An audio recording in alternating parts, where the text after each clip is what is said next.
No, I won't do the assignment. Should I use AI for it? Like, before that I enter the class. For real. What are you guys doing? Mr. Gbadebo is in the class already. I'm serious. Mr. Gbadebo, how we have to do.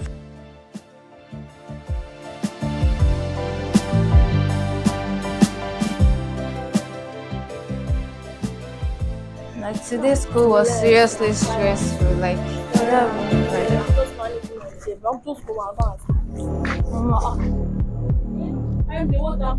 Let's go now.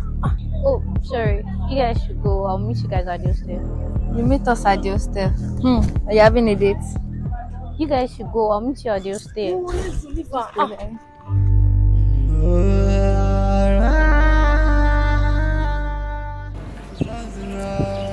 Èmi ni ikọ̀ ìránṣẹ́ Olódùmarè tí ọba dáni wáyé òun rán wá sí ilé ayé láti wá ṣe ọmọ aráyé lóore.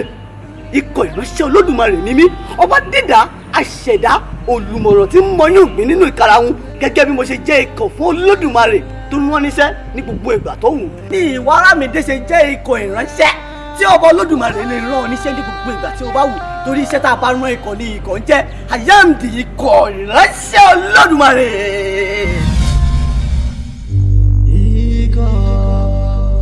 Ikọ̀ ìránṣẹ́, ikọ̀ ìránṣẹ́, ìránṣẹ́ Olódùmarè. Excuse me. Hello, friends. Please, excuse me. No, not you. You. Me. Yes. Ẹ jọ̀ọ́ ṣé lè fún mi ní time díẹ̀ láti. My name is Damilola, and you? I'm Aramide. Oh wow, nice meeting you. Mo ti máa ń rí ẹ nínú ọgbà yìí. Then mo ti ń try láti bí a mo get contact if you don't mind. Why do you want my number? Like, I don't understand. It's not nothing much. Ọjọ́ kan la máa mọ́ra. So mo ti ń wò ṣe tẹ́lẹ̀ náà kí tó lè sọ pé mo fẹ́ bá ẹ. So inú mi máa lè dùn tó bá lè fún mi ní nọ́mbà ẹ. Nothing much. You will just talk Alright, no with you. problem. We're having fun. Oh, yeah, thank you very much. Kind of. Yeah, Alright, thank bye. you very much. Thank you. Yeah. Let's go.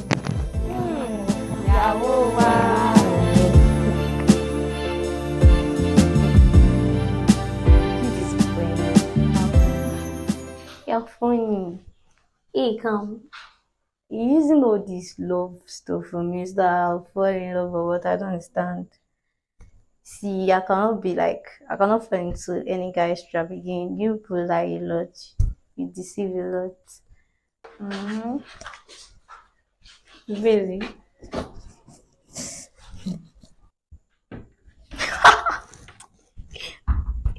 Oh my god. Really?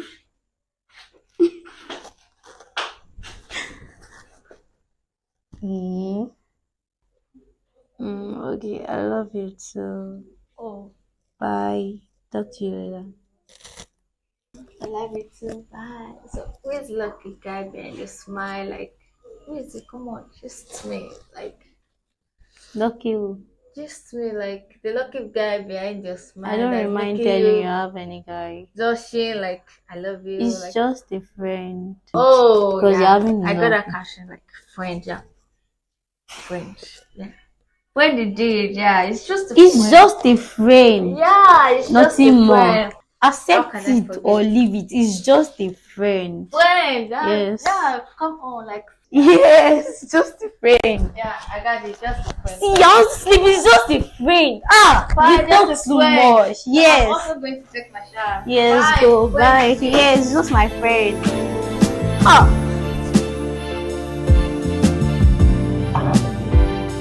You know how much I love you. So tell me, how much do you love me? Ẹyẹ pọ̀ nínú igbó.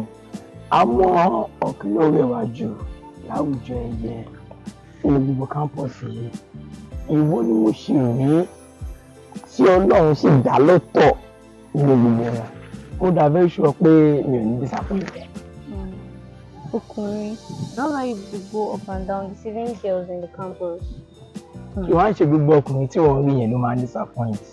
Nítorí àwọn ọkùnrin kan wà tí a máa ń wo ọjọ́ iwájú nínú gbogbo tí a bá fẹ́ ṣe. Nítorí náà ni mo ṣe farabalẹ̀ wo obìnrin tó ní ẹwà tó tún ní ìwà, and which is you. Ẹ má ṣàfikún tó lọ fún mi jẹ. Irọ́ ni tí wọ́n náà ní kó lọ.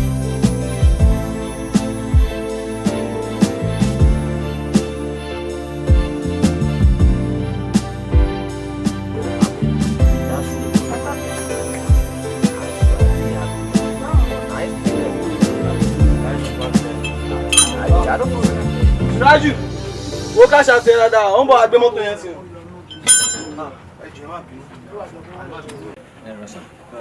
Ẹ kújọ́ mẹ́ta sàn. Ẹ dájú àmì. Mi dájú. You don't remember.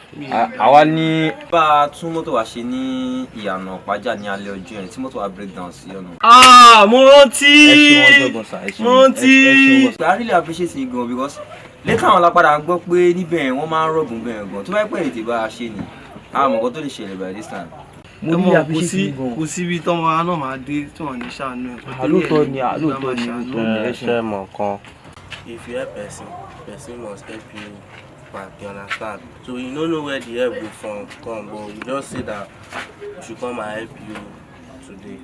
Àyíké sí ò bá yé sá. Wọ́n ní ẹni tó bá ṣe nǹkan tó ń mìíràn àti sọ pé ẹni tó bá ṣe lóore tí ò bá dúpẹ́ ó má dàbí ọlọ́ṣọ́ àkónilẹ́rù lọ. Nítorí ẹ̀ ni àwa méjì náà ṣe wá síbi ká compensate ká wá dúpẹ́ lọ́wọ́ yín fún oore tẹ́ ṣe fún wa ní ọjọ́ yẹn.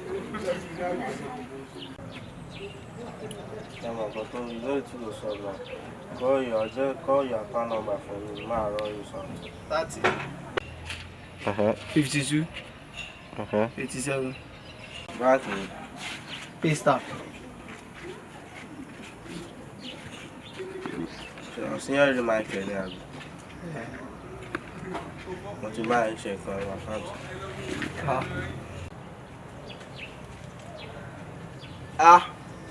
Baba. 0 yìí pọ̀. Èmi àti pàdé mi lákàn ní ká make up to 2.5 million naira fún yín. Ẹgbẹ́ a manage. I really appreciate the contest. Ẹ bá ra mọ́tò ni. No, wá ra mọ́tò. A dúpẹ́ lọ́yìn fún oore tẹ́ ṣe fún wa lọ́jọ́ yẹn ni because I really appreciate. Tí o máa sọ pé lọ́pọ̀ yín lọ́jọ́ yẹn ṣáyé mọ̀ nǹkan tó máa ń sọ báyìí sí. Ẹ ṣeun gan sà. But àwa ní most place tí à ń lọ so a kàn ní ká wá dúpẹ́ lọ́yìn ni. Ẹ ṣeun gan sà. Ẹ wá ẹ dúró náà. Ṣe. Ẹ má wọlé ẹ jọ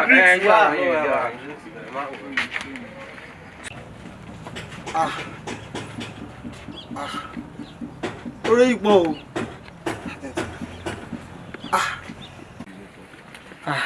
Ẹ dúró náà.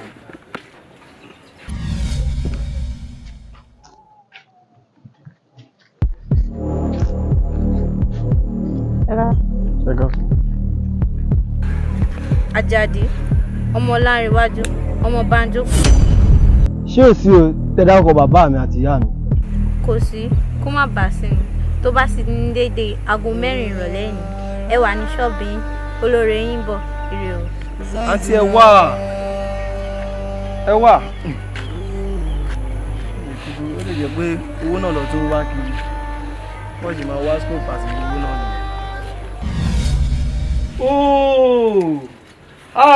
Ọmọ yẹn bá mi sọ lọ́jọ́ kìíní àná o. Mo rò pé eré ló bá mi ṣe ni. Ẹ wò. Suraju. Suraju kúrò bí táyà yẹn ná. Wo Suraju máa lọlé.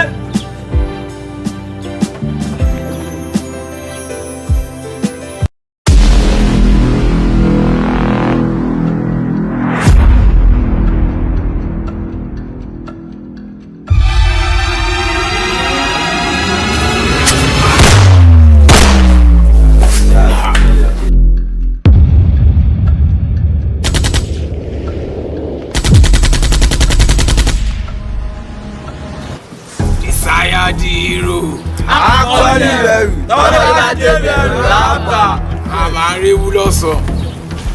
Charles tọ́ba nídìí obìnrin kì í jẹ́ kú mọ́lú. I came in peace, I came in violence. Tóbi bá jẹ́ kú mọ́lú kọ́. A jẹ́ pé kú má kan nílé wọn lọ. Ọlọ́run níwájú mẹ́ta lọ́kùnrin tí a kò gbọdọ̀ jẹ́rìí rọ́. amúmiri wípé àwọn èso tó ti ara ìránṣẹ́ yìí jáde inú ìránṣẹ́ yóò dùn sí mi. Mami lógo! Pásítà David lè wà ní ọmọ táwọn ṣí. Mi ní kẹ́kẹ́ jẹ́ sábà. Máa kí ló ṣẹlẹ̀ gan? Kí ló ṣẹlẹ̀? Kí ló ṣẹlẹ̀? Ẹ ló wá, ìdè mẹ́t. Akọ́mọ àwọn kàbá àwọn a máa jẹ́ níyàwó. Wá jẹ́bi jẹ́ wọ kàbá tiẹ̀ nìyẹn ní ìyá ẹ̀ṣá. Dọ́ọ̀. Tó alẹ́ bàbá.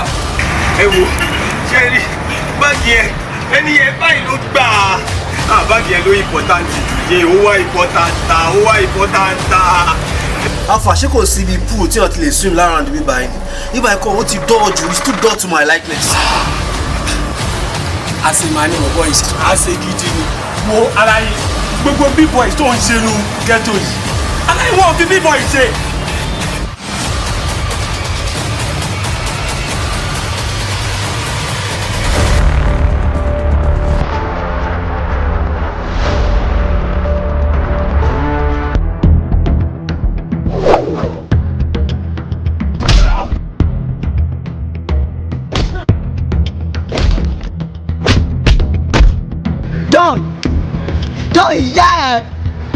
Don ìyá ẹ̀ ìwọ pa ìjẹ̀bi kájẹ́bi ní kí ìwọ pa jọ́nà wà kúlẹ̀ ní ìrìnsẹ̀. Ó ṣoríire ṣé wo pa Charles tó jẹ́ bàbá tèmi number 1.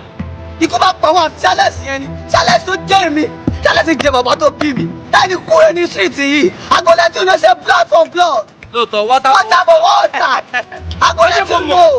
Bẹ́ẹ̀ máa jẹlẹ̀ lẹ́nu. Bẹ́ẹ̀ mo máa jẹlẹ̀ tí màá ní jẹlẹ̀ ojú ọmọ ìrìn gbà ẹ̀.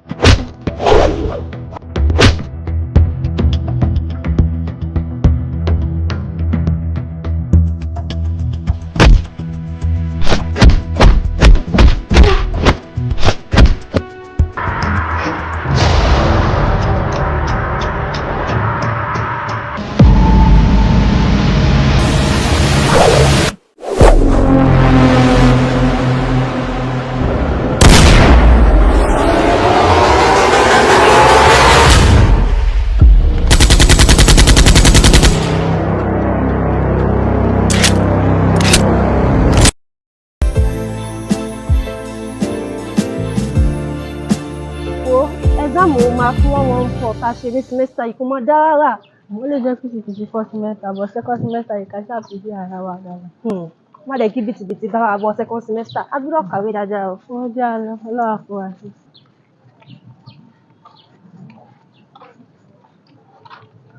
tí ẹ fún bá àgbà ọ̀nà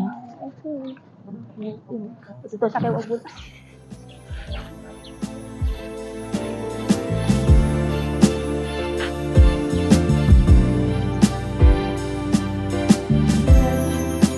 ìyá ẹ o àfa balẹ̀ jẹ́ káráyé wọlé sí ẹ̀ balẹ̀ jẹ́ káráyé.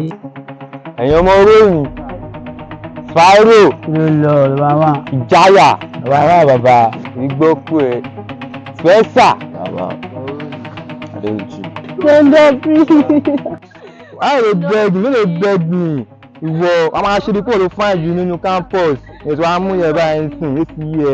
ìyá ìránṣẹ́ rere nínú campus àbí ó yá àwọn bàbá rẹ̀ ti tẹ̀ ẹ́ ní ìsìn gà sílẹ̀ fún. afa kò lọ fún àánú ọmọ owó láfẹ̀ẹ́ kí lọ́ba máa gà sí lọ́ máa fẹ́ jì ní ẹ̀kọ́ bẹ̀ fẹ́ kúrẹ́ jì sí ṣáàmù. ètò ayẹ báyìí ń sìn létí yẹ ẹ̀rẹ́ kémi ṣe kémi látọ̀ sí ibẹ̀ kí n tàtọ̀ sí ẹ kí n wọnú ẹ̀ tó yá nà ẹ̀yọ́ róòmù wọ́tà àṣírí bá ń dání.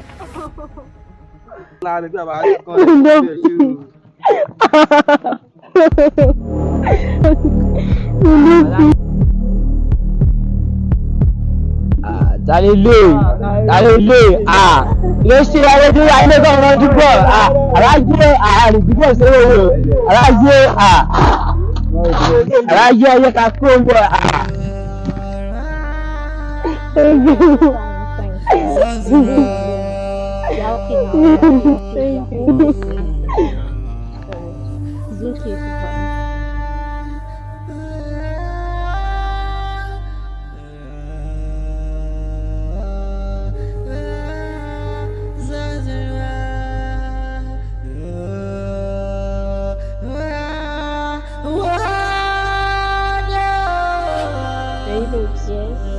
mi ò tiẹ̀ mọ̀ bóyá ojú tí mo fi ń wọ̀rọ̀ yìí náà tó yẹn. Ojú wo nìyẹn? Ṣebí gbogbo yín ṣàlẹ̀ mọ̀ Get Around Me dé? Yes, of course. Ṣé ẹ rí pé exam máa kún wọn fọta ṣe gbogbo ala ní sí òun nìkan ló pass exam yẹn? Ṣèbọ́dẹ̀ léyàn mẹ́rin ló wà ló pass course yẹn. So Aramide wà náà tó pass lẹ́yìn náà. Bóyá torí ẹ̀gbọ́n ni ìgbéraga ẹ̀gbọ́n ṣe pọ̀ nínú kámpọ́ọ̀sì ìgbéraga ẹ̀ tiẹ̀ ti pọ̀ jù. Mo ò rí nǹkan tó bá mi pàdé náà. Bẹ́ẹ̀ máa rí tó máa rí yọ̀ ni. Àbí a máa sọ nǹkan mi, a máa wí nǹkan mi. Ẹni tá à ń wí náà ló ń kọjá yẹn rí. Girl yìí ti ní ìgbéraga lóòótọ́ o. I don't see anything bad about this girl. O lè see anything bad about the girl. Ẹ wo iṣẹ́ ọlọ́jà rẹ kí la máa jẹ tá a bá délé bá. Ó ní tẹ̀mọ̀ bí àkàtà ní sí àbíkà. Ẹ̀bà kẹ̀ kí o jẹ ẹ̀bà o.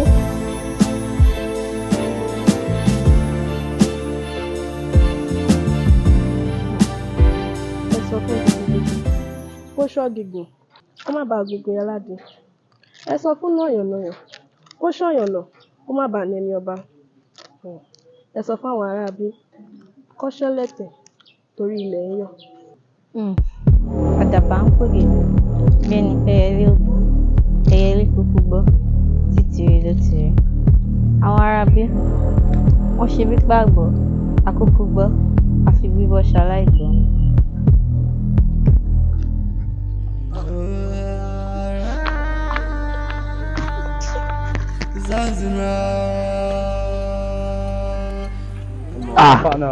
Ẹ̀yin ọ̀rẹ́ ọmọ àti ìwọ ẹnu class tẹ́lẹ̀ bí ká máa lọ hostel náà. Ọlọ́run ìwà ìpìtìpìtì oúnjẹ ló bá mi mú lọ hostel straight mo fẹ́ lọ wá nǹkan jẹ ni o. Ẹ wù fẹsẹ̀ ní pé mi ò nílé tẹ̀lé yín lọ. Why? Èmi dúró dé yàn kan. Aramide of course máa tó ń ṣe. Ẹ̀gbọ́n ti láìpẹ́ obìnrin jù because bí yóò gbọ́dọ̀ mú yín dàgbà ọ̀gbẹ́ ń jẹ́ ká máa lọ jà lẹ́ máa bá yín lé jà. Ọkọ ìyàwó tí wà lára yín èèyàn. Hello, mo ti wà níbi abẹ́ igi tó ní kí n ti dúró díẹ̀ náà kí n tó bá padà bọ́ ní school. Okay, wàá rí ní school, wàá rí ní school.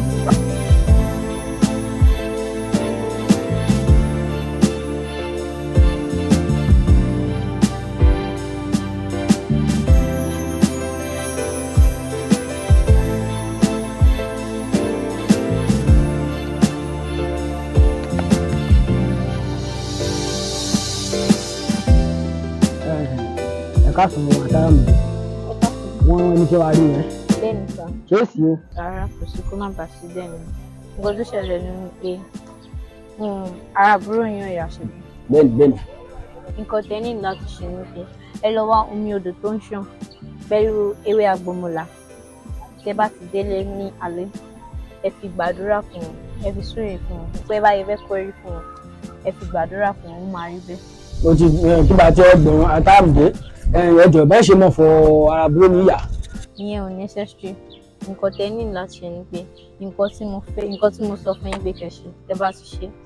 Kí n bá ti ṣe wọn ẹ̀fọ́ tó ń ṣe ara rẹ̀ máa yá kí n wá ewé agbọmọlá tó ní odò ìṣàn kí n fi ṣàdúrà àwọn ara rẹ̀ máa yá Ọlọ́run jọ dára búrò níyà o dára búrò níyà o ìyẹn bá ti pẹ́ ìyẹn bá ti yẹ ẹ̀fùn fẹ́ mọ́.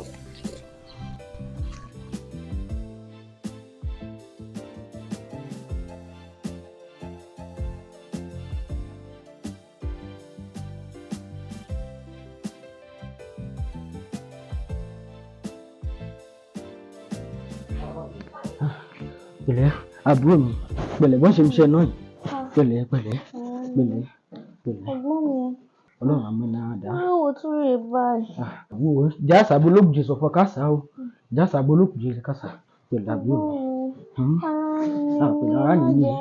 Ara nìyí ẹ gbẹdẹ ń lọ kókò náà gbà láwo gbẹdẹ kó bẹ̀rẹ̀ sí káà má tú ẹ̀ náà yín káà bẹ̀rẹ̀ sí ni má tú ẹ̀ o wọ́n ní irúgbìn nira o káà bẹ̀rẹ̀ sí ni má yà náà yín o wọ́n ní wàhálà wọ́n ní ìdààmú. Ọlọ́run jọ ṣàánú mi abúlé kan ṣoṣo mi kú rè jọ mílẹ̀ lẹ́yìn mílẹ̀ níwájú òun nìkan náà nílẹ̀ jọ Ọlọ́run jọ bá má dúnkù náà yẹ Ọlọ́run ṣàánú mi Ọlọ́run má dúnkù èmi nìkan Ọlọ́run ṣàánú mi pẹ̀lẹ́ wé mi kú pẹ̀lẹ́ bí ṣe ń ṣe náà yìí ṣé omi yàtọ̀ ṣe àbí kí n lọ bẹ́ gbé ògì wá kẹ́ mú pẹ̀lẹ́ ṣe ṣàmì yàtọ̀ pẹ̀lẹ́ ara nìyí ẹ pẹ̀lẹ́ ara yá Ọlọ́run àmọ́ náà dá pé ní ìlú wàhálà o ara nìyí ẹ pẹ̀lẹ́.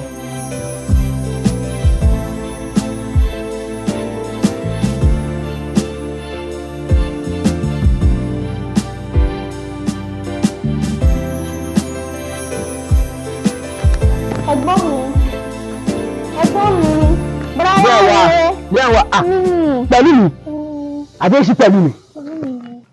Ààrẹ ti yá Ọlọ́run mo ti pẹ́ náwó Ọlọ́run mo ti pẹ́ náwó Ọlọ́run àwọn pẹ̀lú mi ti yá o aṣọ́kọ̀ mi kẹ́ balẹ̀ mi ò dídé ayé àná yóò sí ilé ẹ̀ṣẹ́ àyà mi ń já ibi iṣẹ́ tí mo lọ náà nà n ti pàdé ọmọbìnrin kan wọ́n ti sọ fún la gba wọn kàn kí n lò rẹ ewédú kò wọ̀nyí náà wọ́n ń lò rẹ àbẹ́ẹ̀dì pẹ̀lú ọwọ́ Ọlọ́run ó ṣiṣẹ́ nípa pẹ̀lú ọwọ́ Ọlọ́run. mo ṣe jí láàárọ̀ mo gbọ́wọ́ mo rí bó ṣe ń gbé mo gbẹ́sẹ̀ mo rí bó ṣe ń gbé torí mo ṣe ń pè yín. àwọn obìnrin pẹ̀lú mi ọba wo dédé wa ti ṣe ìmọ̀ jẹ inú mi dùn ní wà o ìgbà dédé wa ti ṣe ìmọ̀ jẹ kàbá ti dé àti ìgbà máa sọ èkú tó bẹ́ inú mi dùn ní ṣe yẹ o inú mi káyọ̀ mi kú pẹ̀lú mi inú mi dùn ní ṣe yẹ fún ara rẹ ti yá pẹ̀lú mi inú mi dùn o. Kí lẹ̀gbọ́n mi máa fẹ́ràn láti jẹ ẹ mo ti mọ̀ ọ́.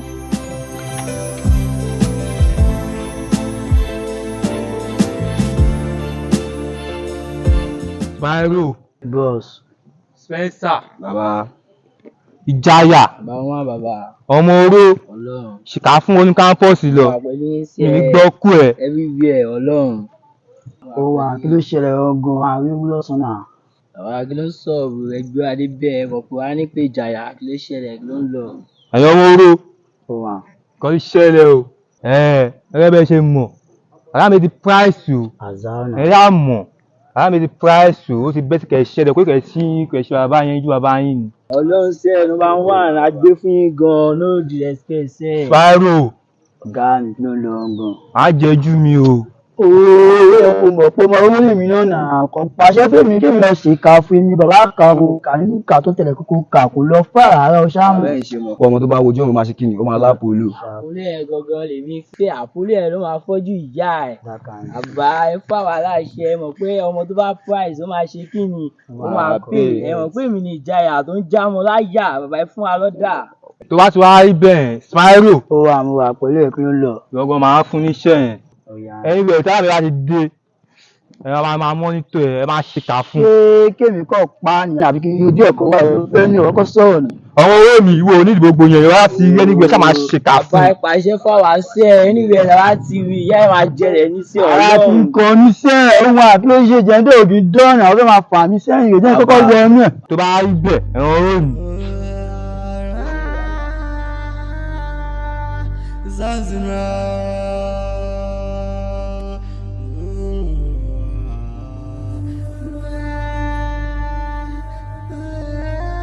Arámidé ó tọ́lù rí àwọn àgbà tí wọ́n ní àtùpà ìrídìí ara rẹ̀ bẹ́ẹ̀ sì ni pánsá òfúra pánsá jáná àjà òfúra àjájì bó nílẹ̀ ọba fúra olè kó lọ. Arámidé ewu ń bẹ lóko ló ń jẹ́ o ló ń jẹ́ fún ara rẹ̀ gan-an ewu ni. Ikọ̀ ẹ̀là lọ̀rọ̀ bàbá là kì í yé mi ẹ jẹ́ kó yé mi. Arámidé nǹkan burúkú ó fẹ́ ṣẹlẹ̀ sí ẹni tó súnmọ́ o àjálù ńlá sì ni ó sì mọ ohun tó ní láti ṣe kí ó má bàa ṣẹlẹ̀. Arámidé bó bá kọ wájú sí ọkọ ọ̀tá bó bá kọ̀yìn sí ọkọ ọ̀tá tó bá wá kù wọ nìkan so kó tèrò ara rẹ pa ikọ̀ ìránṣẹ́ Olódùmarè ń lọ. Olóye lòyeye olùmọ̀ràn ní ìmọ̀ ikọ̀ ìránṣẹ́ ó yé mi dáadáa.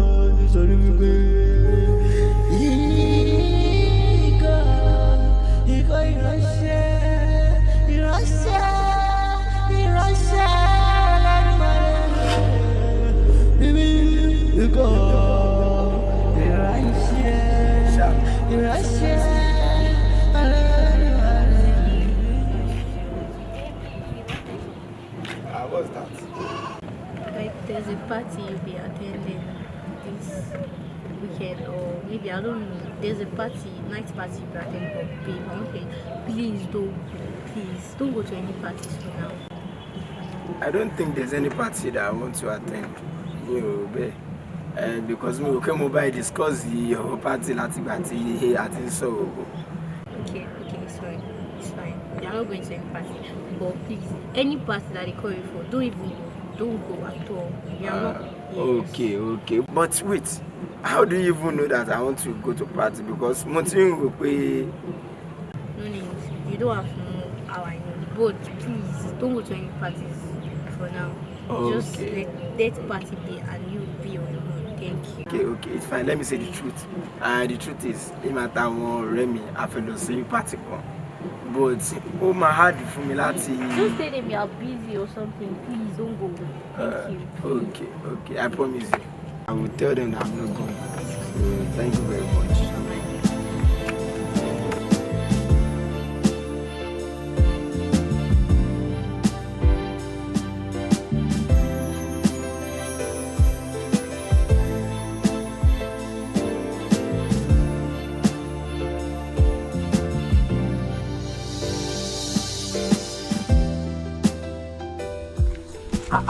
ẹ̀yin ọ̀rẹ́ ló wà ẹ gbọ́ kí ló ṣẹlẹ̀ lánàá. ọmọ Dámilọ́lá mi lè pa ọ́ fún ẹ life saver ni wọ́n bọ̀bọ̀ yìí o. Life saver burúkú ni o. ó mọ tó yẹ kó lọ sí club yẹn lálẹ́ àná yẹn sẹ́ àwa náà a stay back ní pé we no go anywhere so aṣámẹ́ta láyé yẹn fún wa bàbá yẹn ó lè máa ń ṣe. lánàá bọ́ dára pé lọ́wọ́ tó pa bọ́wọ́ jẹ́ bí wọ́n fẹ́ anyway ní dára pẹ̀lú. My brother. mo ti ń gbọ́ nínú campus ìbọn mo kàn wí pé. wọ́n bẹ̀rẹ̀ ìpàdé bóyá lóòótọ́ ní àbí rẹ̀ àtọ́ ni ó kàn fáàmù. gbogbo jẹ́ndọ́ ìṣàánú campus yìí but anyway ẹni tí kú àwa tí ó kù ní kájẹ mobile marshal ara ọtí ẹni báyìí. mi ní class so mo kàn ní kí wàá yàwó yìí pé kákọ̀ sọ̀rọ̀ ní but pé ètè fẹ́ lọ́ba máa ń padà tún múra láti tán máa gbọ́ ní ojú o so ọmọ orí náà ti lọ ọmọ ọ̀yá náà.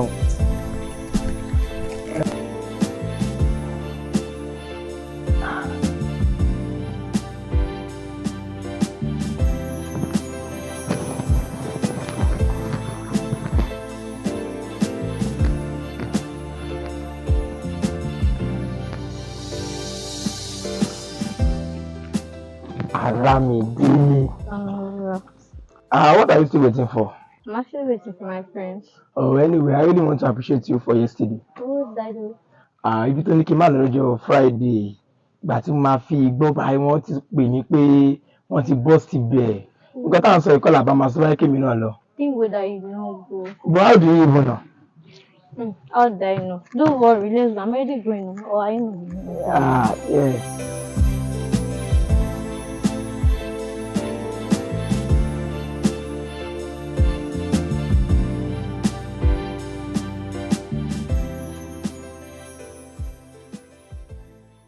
Aramide, happy birthday in advance. Thank you. Hope nothing is wrong.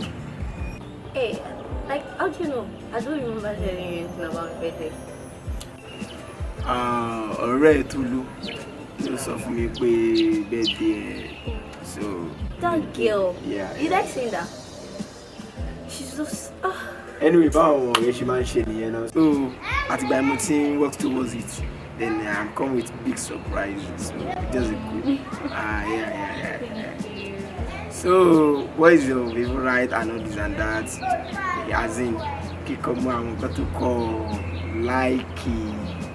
My favorite. I thought it was a surprise. So why are you asking me? So, but I would like to go now. Alright. If I know about one colleague. So I just want to check on you and then to discuss.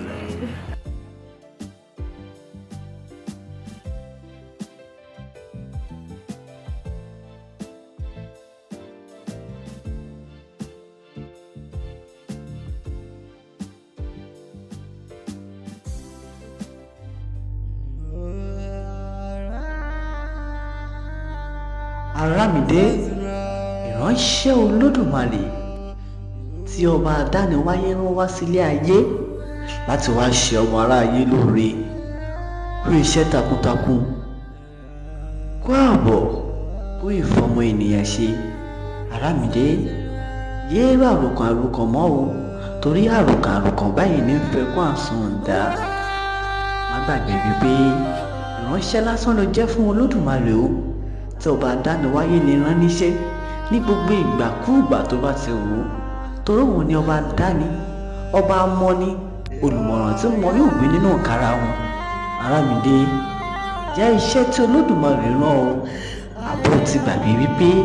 àdéhùn tó wà láàrin ìwà àti ọba dániwáyé ni wípé ìjọ tó o bá ti pé ọmọ 20 ọdún lórílẹ̀ alààyè ìjọ náà ni wàá jẹ́ ọba dániwáyé nípè. Àràmídé, jẹ́ iṣẹ́ tí olúwa rán ọ kí òun káàbọ̀ ọmọ ọ̀dọ̀ rere kí ó bá lè fò sí ọ ní ìjọ tó o bá dé. Má gbàgbé àti jíṣẹ́ tí ó rán ọ.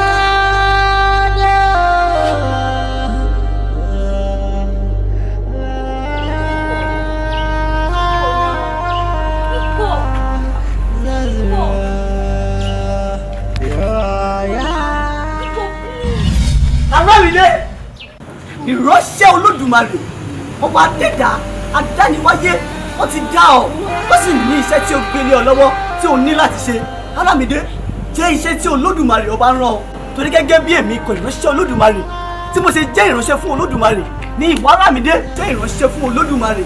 Àràmídé, torí ọba dẹ́dà òun ló dá mi, òun ló mọ̀ mí, òun mọ̀ràn tí mo ní òpin nínú karahun. Àràmídé, jíṣẹ́ tí Olódùmarè rán ọ. Iko, please, I don't want to go. Iko, please. Iko, I have to beg God, I don't want to go.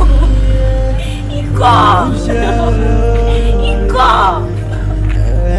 Iko, please, I have to beg God, I don't want to go.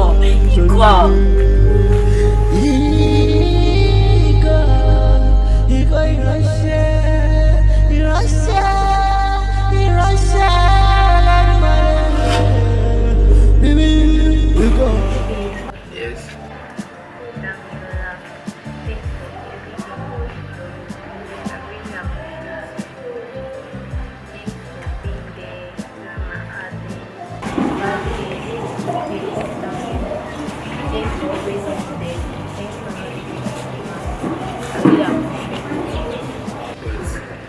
Nílẹ̀ Yorùbá tí obìnrin bá ti ń sa ọkùnrin ní mẹ́sàn-án mẹ́wàá báyìí ṣé ń ṣe nítorí owó yìí o torí nǹkan tẹ́ láìkì nìyẹn o.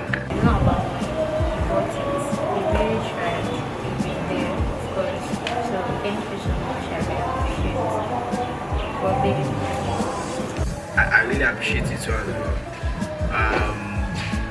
It's because how you two you are. One of your more like today your team àwọn politics náà rẹ̀. So and then the kúrò ní line yẹn láti gbà tí mo ti ń fẹ́ even pé jẹ́ pé àwọn èèyàn tó dúró sẹ́yìn wọ́n ń wà pé báwo la ṣe máa bá yọ báwo la ṣe máa bá já and I really appreciate and adúgbò fọlọ́ so that is it.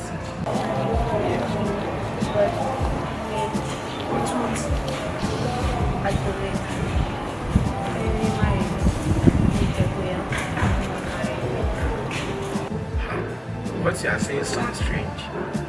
Ọwọ́ yẹn tíkì gan, ó dẹ̀ ní agbára gan, but hope nothing is wrong, hope no problem. Don't worry, I don't understand what you say. I don't understand. Ó ṣáà máa jẹ nǹkan tó le, torí ẹ̀yìn òbí rẹ̀ ẹ̀ tó ti jẹ̀rẹ̀ nìyẹn o.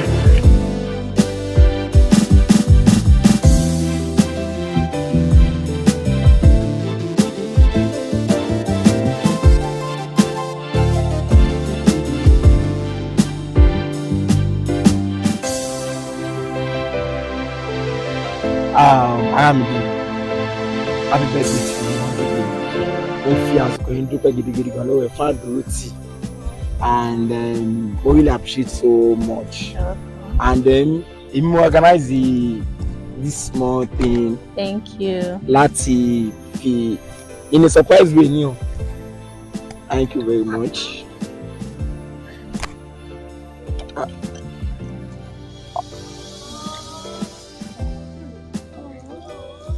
Yeah, and I thank you. Nínú owó, ọlá, ọrọ̀, more progress. So, ó tún dára nìyẹn o. Ó tún dára nìyẹn o. Inú ìbáraẹni tẹ́ bá lè bá mi kọrin fún let us wish her happy birthday to you. Happy birthday to you. Happy birthday, happy birthday, happy birthday to you. What's wrong? What's wrong? What's wrong? Ló ṣẹlẹ̀. Ẹ gbà mí. Aramide. Please take. Aramide, what's wrong? Damilola. Yes. Damilola. Yes. Ọ̀pọ̀lọpọ̀ ló Damilole. Ṣùgbọ́n àwọn yìí tí mo rò. Ojú la rí àwọn ọmọ náà. Sorry. Talk to me. Those people you called your friend, they are not your friend. My friend. They are betrayers.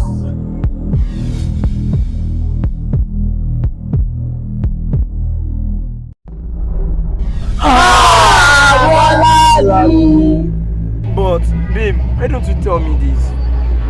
I'm trying to tell you, but you don't understand. My days are numbered. Yes, I have equal. I'm just like a messenger that the Lord sent to help some people. But it's fine. Damilola. Yes. I told you that you understand very soon. So this is what they're talking about. I think I have to go now.